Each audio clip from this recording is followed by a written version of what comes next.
I'd like to tell you about the strangest secret in the world.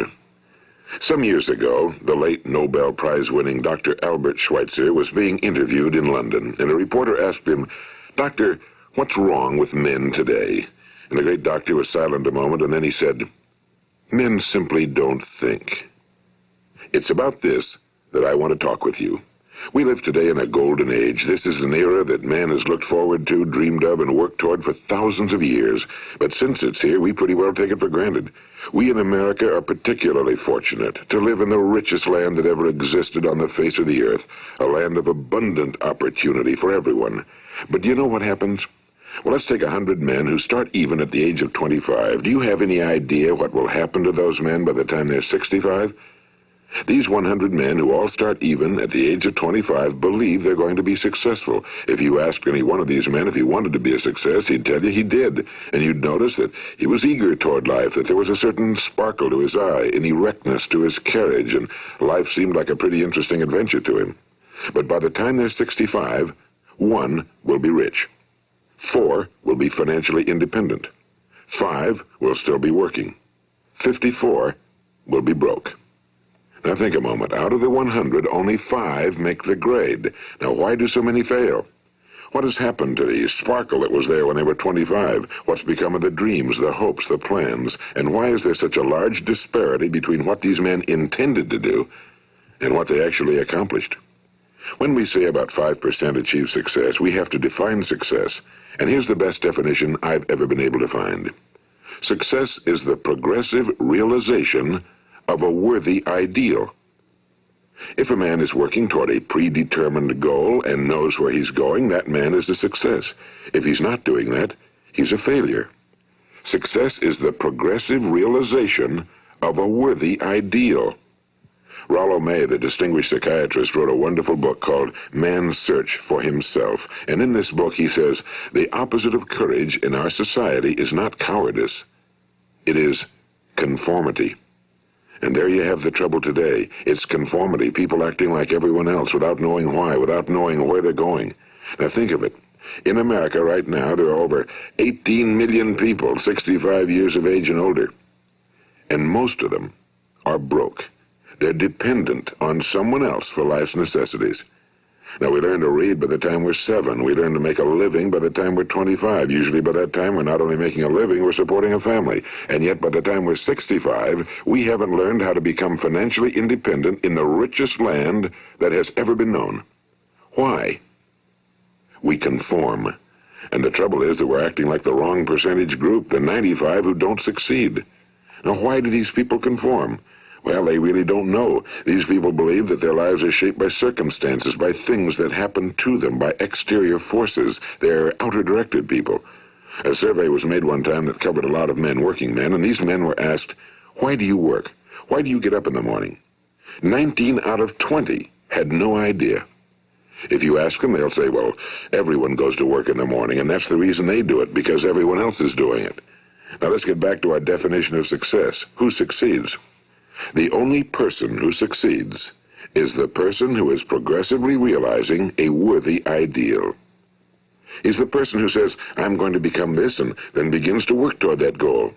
I'll tell you who the successful people are. A success is the school teacher who's teaching school because that's what he or she wants to do. The success is the woman who's a wife and mother because she wanted to become a wife and mother and is doing a good job of it.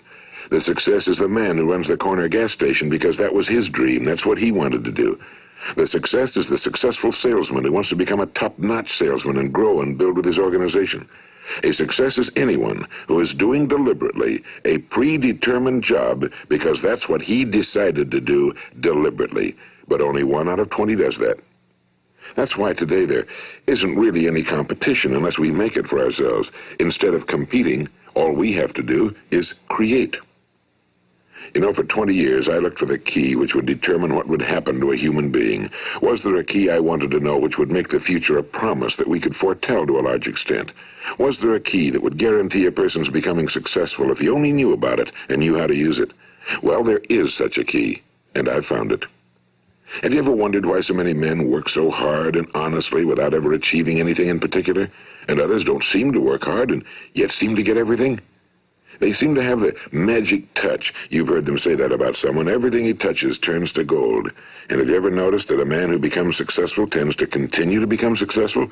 And on the other hand, have you noticed how a man who's a failure tends to continue to fail? Well, it's because of goals. Some of us have goals, some don't. People with goals succeed because they know where they're going. It's that simple. Think of a ship leaving a harbor, and think of it with the complete voyage mapped out and planned. The captain and crew know exactly where it's going and how long it'll take. It has a definite goal. Now, 9,999 times out of 10,000, it will get to where it started out to get. Now let's take another ship, just like the first, only let's not put a crew on it or a captain at the helm. Let's give it no aiming point, no goal, no destination. We just start the engines and let it go. I think you'll agree with me that if it gets out of the harbor at all, it will either sink or wind up on some deserted beach, a derelict. It can't go anyplace because it has no destination and no guidance, and it's the same with a human being. Take the salesman, for example. There's no other person in the world today with the future of a good salesman. Selling is the world's highest paid profession, if we're good at it and if we know where we're going. Every company needs top-notch salesmen, and they reward those men. The sky's the limit for them. But how many can you find? Someone once said the human race is fixed, not to prevent the strong from winning, but to prevent the weak from losing. The American economy today can be likened to a convoy in time of war. The entire economy is slowed down to protect its weakest link, just as the convoy had to go at the speed that would permit its slowest vessel to remain in formation. That's why it's so easy to make a living today. It takes no particular brains or talent to make a living and support a family today. So we have a plateau of so-called security, if that's what a person's looking for. But we do have to decide how high above this plateau we want to aim. Now let's get back to the strangest secret in the world, the story that I wanted to tell you today. Why do men with goals succeed in life and men without them fail? Well, let me tell you something which, if you really understand it, will alter your life immediately. If you understand completely what I'm going to tell you from this moment on, your life will never be the same again. You'll suddenly find that good luck just seems to be attracted to you. The things you want just seem to fall in line, and from now on you won't have the problems, the worries, the gnawing lump of anxiety that perhaps you've experienced before. Doubt, fear, well, they'll be things of the past. Here's the key to success and the key to failure. We become what we think about. Now let me say that again. We become what we think about. Throughout all history, the great wise men and teachers, philosophers and prophets have disagreed with one another on many different things. It's only on this one point that they are in complete and unanimous agreement. Listen to what Marcus Aurelius, the great Roman emperor, said. A man's life is what his thoughts make of it. Disraeli said this. Everything comes if a man will only wait. I've brought myself by long meditation to the conviction that a human being with a settled purpose must accomplish it, and that nothing can resist a will that will stake even existence for its fulfillment. Ralph Waldo Emerson said this, a man is what he thinks about all day long. William James said, the greatest discovery of my generation is that human beings can alter their lives by altering their attitudes of mind. And he also said, we need only in cold blood act as if the thing in question were real, and it will become infallibly real by growing into such a connection with our life that it will become real. It will become so knit with habit and emotion that our interest in it will be those which characterize belief. And he also said, if you only care enough for a result, you will almost certainly attain it. If you wish to be rich, you will be rich. If you wish to be learned, you will be learned. If you wish to be good, you will be good. Only you must then really wish these things and wish them exclusively, and not wish at the same time 100 other incompatible things just as strongly. In the Bible, you read in Mark 9:23, if thou canst believe, all things are possible to him that believeth. My old friend Dr. Norman Vincent Peale put it this way, this is one of the greatest laws in the universe. Fervently do I wish I had discovered it as a very young man. It dawned upon me much later in life, and I found it to be one of the greatest, if not my greatest discovery outside of my relationship to God. The great law, briefly and simply stated, is that if you think in negative terms, you will get negative results. If you think in positive terms, you will achieve positive results. That is the simple fact, he went on to say, which is at the basis of an astonishing law of prosperity and success. In 3 words, believe and succeed. William Shakespeare put it this way: our doubts are traitors and make us lose the good we oft might win by fearing to attempt. George Bernard Shaw said, people are always blaming their circumstances for what they are. I don't believe in circumstances. The people who get on in this world are the people who get up and look for the circumstances they want, and if they can't find them, make them. Well, it's pretty apparent, isn't it? And every person who discovered this for a while believed that he was the first one to work it out. We become what we think about. Now, it stands to reason that a person who's thinking about a concrete and worthwhile goal is going to reach it, because that's what he's thinking about, and we become what we think about. Conversely, the man who has no goal, who doesn't know where he's going, and whose thoughts must therefore be thoughts of confusion and anxiety and fear and worry, becomes what he thinks about. His life becomes one of frustration and fear and anxiety and worry. And if he thinks about nothing, he becomes nothing. Now, how does it work? Why do we become what we think about? Well, I'll tell you how it works as far as we know. Now, to do this, I want to tell you about a situation that parallels the human mind. Suppose a farmer has some land, and it's good fertile land. Now, the land gives the farmer a choice. He may plant in that land whatever he chooses. The land doesn't care. It's up to the farmer to make the decision. Now, remember, we're comparing the human mind with the land because the mind, like the land, doesn't care what you plant in it. It will return what you plant, but it doesn't care what you plant. Now, let's say that the farmer has 2 seeds in his hand. One is a seed of corn. The other is nightshade, a deadly poison. He digs 2 little holes in the earth, and he plants both seeds, one corn, the other nightshade. He covers up the holes, waters, and takes care of the land, and what will happen? Invariably, the land will return what's planted. As it's written in the Bible, as ye sow, so shall ye reap. Now remember, the land doesn't care. It'll return poison in just as wonderful abundance as it will corn. So up come the 2 plants, one corn, one poison. Now, the human mind is far more fertile, far more incredible and mysterious than the land, but it works the same way. It doesn't care what we plant. Success, failure.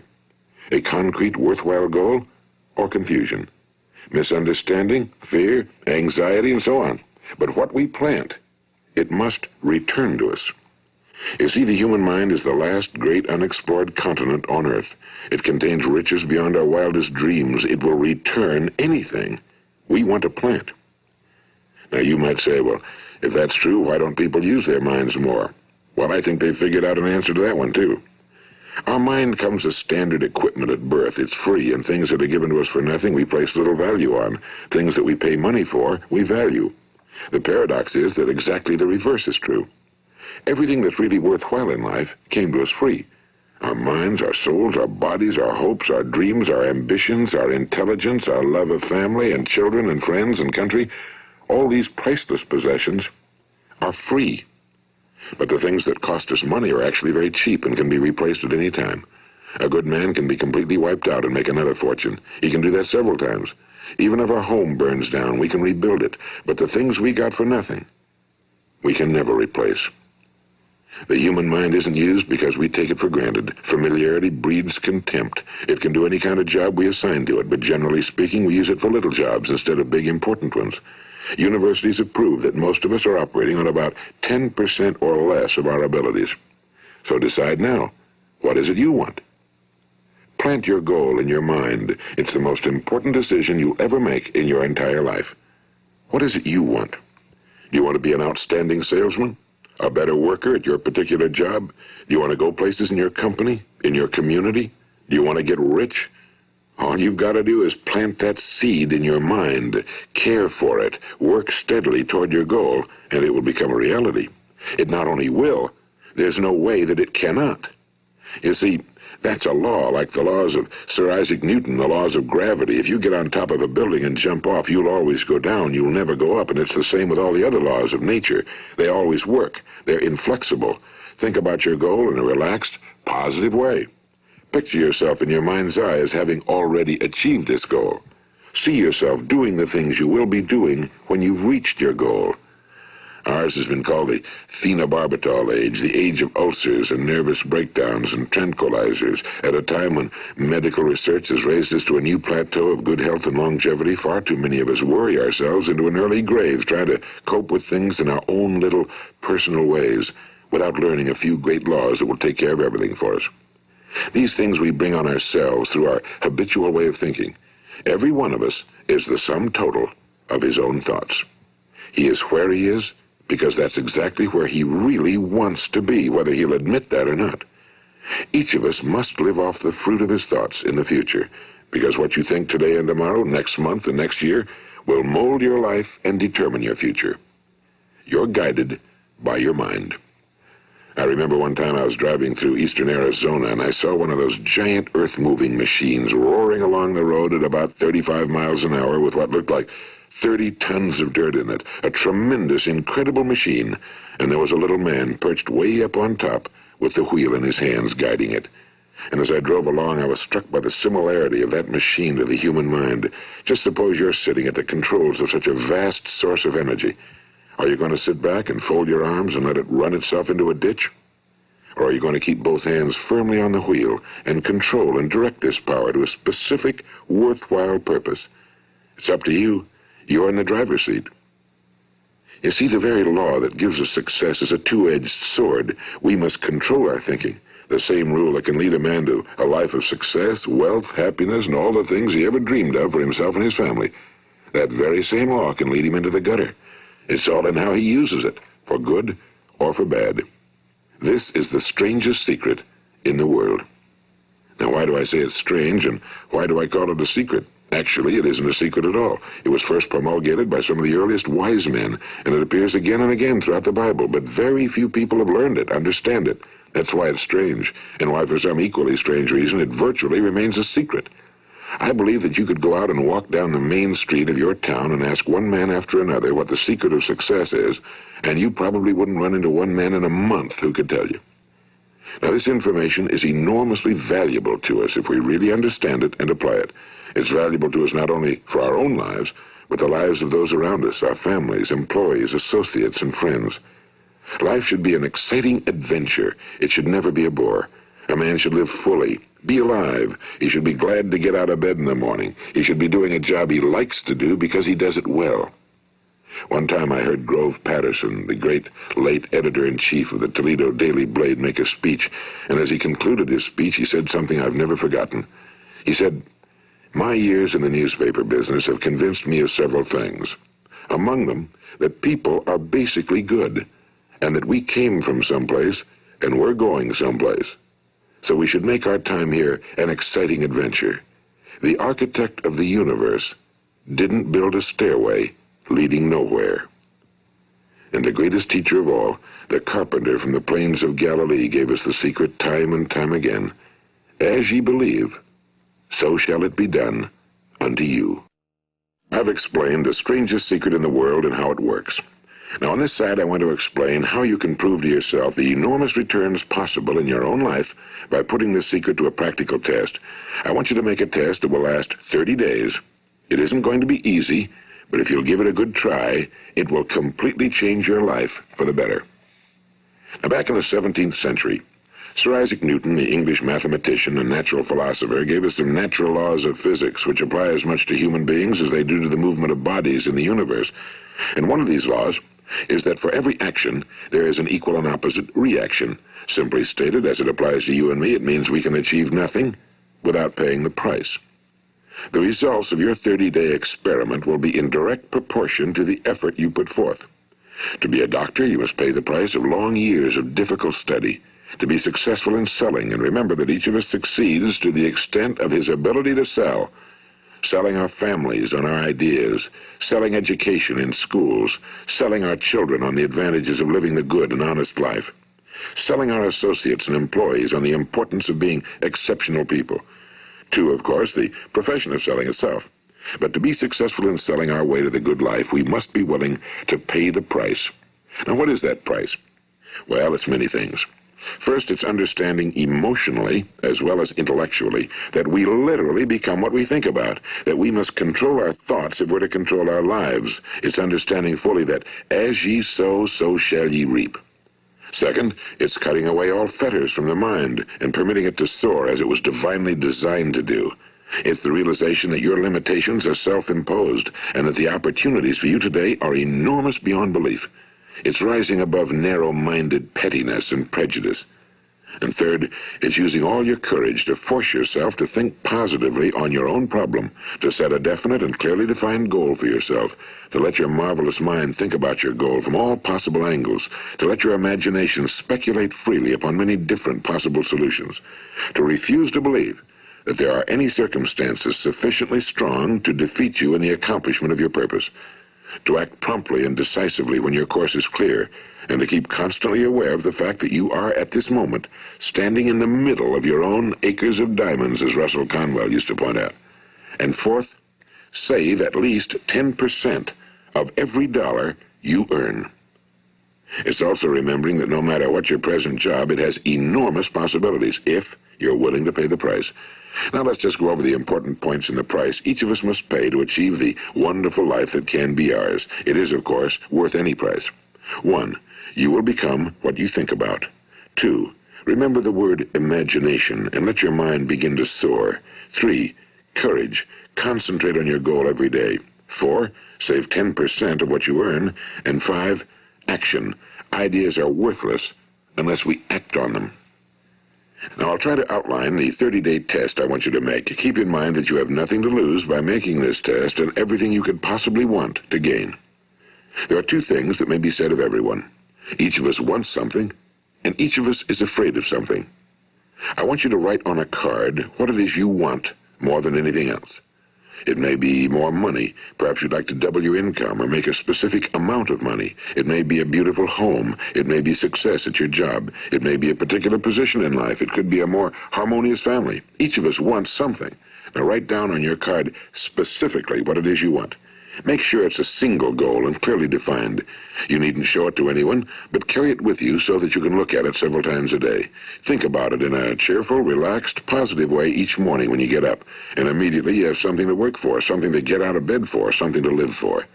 Look at it every chance you get during the day and just before going to bed at night. And as you look at it, remember that you must become what you think about, and since you're thinking about your goal, you realize that soon it will be yours. In fact, it's yours really the moment you write it down and begin to think about it. Look at the abundance all around you as you go about your daily business. You have as much right to this abundance as any other living creature. It's yours for the asking.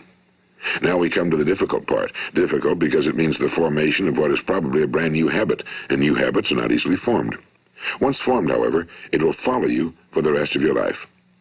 Stop thinking about what it is you fear. Each time a fearful or negative thought comes into your consciousness, replace it with a mental picture of your positive and worthwhile goal. And there'll come times when you'll feel like giving up. It's easier for a human being to think negatively than positively. That's why only 5% are successful. You must begin now to place yourself in that group. For 30 days, you must take control of your mind. It will think about only what you permit it to think about. Each day for this 30-day test, do more than you have to do.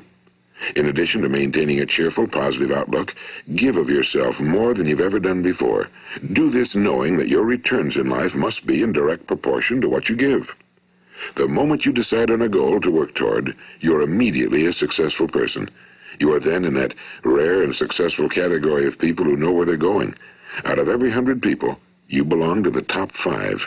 Don't concern yourself too much with how you're going to achieve your goal. Leave that completely to a power greater than yourself. All you have to do is know where you're going. The answers will come to you of their own accord and at the right time. Remember these words from the Sermon on the Mount, and remember them well. Keep them constantly before you this month of your test. Ask, and it shall be given you. Seek, and ye shall find. Knock, and it shall be opened unto you. For every one that asketh receiveth, and he that seeketh findeth, and to him that knocketh it shall be opened. It's as marvelous and as simple as that. In fact, it's so simple that in our seemingly complicated world, it's difficult for an adult to understand that all he needs is a purpose and faith. For 30 days, do your very best. If you're a salesman, go at it as you've never done before, not in a hectic fashion, but with the calm, cheerful assurance that time well spent will give you the abundance in return you deserve and want. If you're a homemaker, devote your 30-day test to completely giving of yourself without thinking about receiving anything in return, and you'll be amazed at the difference it makes in your life. No matter what your job, do it as you've never done it before for 30 days. And if you've kept your goal before you every day, you'll wonder and marvel at this new life you've found. Dorothea Brand, the outstanding editor and writer, discovered it for herself and tells about it in her fine book, Wake Up and Live. Her entire philosophy is reduced to the words, act as though it were impossible to fail. She made her own test with sincerity and faith, and her entire life was changed to one of overwhelming success. Now, you make your test for 30 full days. Don't start your test until you've made up your mind to stick with it. You see, by being persistent, you're demonstrating faith. Persistence is simply another word for faith. If you didn't have faith, you'd never persist. If you should fail during your first 30 days, by that I mean suddenly find yourself overwhelmed by negative thoughts, you've got to start over again from that point and go 30 more days. Gradually, your new habit will form until you find yourself one of that wonderful minority to whom virtually nothing is impossible. And don't forget the card. It's vitally important as you begin this new way of living. On one side of the card, write your goal, whatever it may be. On the other side, write the words we've quoted from the Sermon on the Mount. Ask, and it shall be given you. Seek, and ye shall find. Knock, and it shall be opened unto you. Nothing great was ever accomplished without inspiration. See that during these crucial first 30 days, your own inspiration is kept at a peak. And above all, don't worry. Worry brings fear, and fear is crippling. The only thing that can cause you to worry during your test is trying to do it all yourself. Know that all you have to do is hold your goal before you. Everything else will take care of itself. Remember also to keep calm and cheerful. Don't let petty things annoy you and get you off course. Now, since making this test is difficult, some will say, why should I bother? Well, look at the alternative. No one wants to be a failure. No one really wants to be a mediocre individual. No one wants a life constantly filled with worry and fear and frustration. Therefore, remember that you must reap that which you sow. If you sow negative thoughts, your life will be filled with negative things. If you sow positive thoughts, your life will be cheerful, successful, and positive. Now, gradually, you'll have a tendency to forget what you've heard on this recording. Play it often. Keep reminding yourself of what you must do to form this new habit. Gather your whole family around at regular intervals and listen to what's been said here. You know, most men will tell you that they want to make money without understanding the law. The only people who make money work in a mint. The rest of us must earn money. This is what causes those who keep looking for something for nothing or a free ride to fail in life. The only way to earn money is by providing people with services or products which are needed and useful. We exchange our time and our product or service for the other man's money. Therefore, the law is that our financial return will be in direct proportion to our service. Now, success is not the result of making money. Making money is the result of success, and success is in direct proportion to our service. Most people have this law backwards. They believe that you're successful if you earn a lot of money. The truth is that you can only earn money after you're successful. It's like the story of the man who sat in front of the stove and said to it, "Give me heat, and then I'll add the wood." How many men and women do you know, or do you suppose there are today, who take the same attitude toward life? There are millions. We've got to put the fuel in before we can expect heat. Likewise, we've got to be of service first before we can expect money. Don't concern yourself with the money. Be of service. Build, work, dream, create. Do this and you'll find there's no limit to the prosperity and abundance that will come to you. Prosperity, you know, is founded upon a law of mutual exchange. Any person who contributes to prosperity must prosper in turn himself. Sometimes the return will not come from those you serve, but it must come to you from someplace, because that's the law. For every action, there is an equal and opposite reaction. As you go daily through your 30-day test period, remember that your success will always be measured by the quality and quantity of service you render, and money is a yardstick for measuring this service. No man can get rich himself unless he enriches others. Now, there are no exceptions to a law. You can drive down any street in America and from your car estimate the service that's being rendered by the people living on that street. Had you ever thought of this yardstick before? It's interesting. Some, like ministers and priests and other devoted people, measure their returns in the realm of the spiritual, but again, their returns are equal to their service. Once this law is fully understood, any thinking person can tell his own fortune. If he wants more, he must be of more service to those from whom he receives his return. If he wants less, he has only to reduce his service. This is the price you must pay for what you want. If you believe you can enrich yourself by deluding others, you can end only by deluding yourself.